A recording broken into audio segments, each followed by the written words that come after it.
paanan ng pinakamataas na bundok sa Pilipinas. May isang matandang lalaki. Tahimik, payapa, tapat.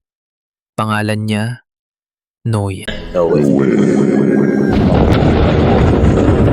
May unos na paparating. Paspasan. Kita mo. Noon, pero nag-init po ngayon. Walang ulan, wala lianino ng bagyo. Hindi mo kailangang maintindihan. Sundin mo lang.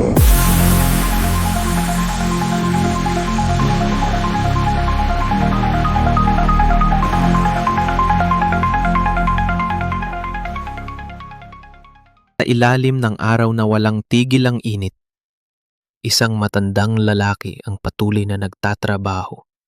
Kahit pawis na ang katawan at tila walang saysay ang kanyang ginagawa, hindi siya tumigil. Noe, bangka ba yan? May dagat ba rito? Oo nga, no? Baka gustong maglayag sa apo. Mas mabuting tumawa kayo ngayon kaysa magsisi bukas.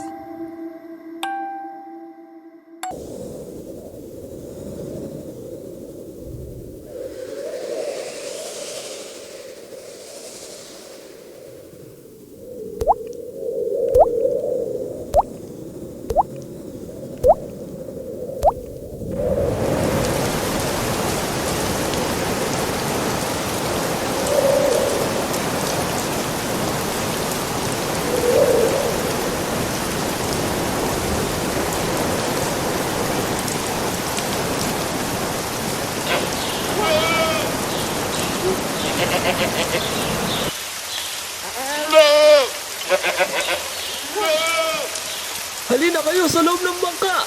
Ligtas tayo sa loob nito! Noe! Tulungan mo kami! Noe! Patawarin mo kami! Pasakayin mo kami!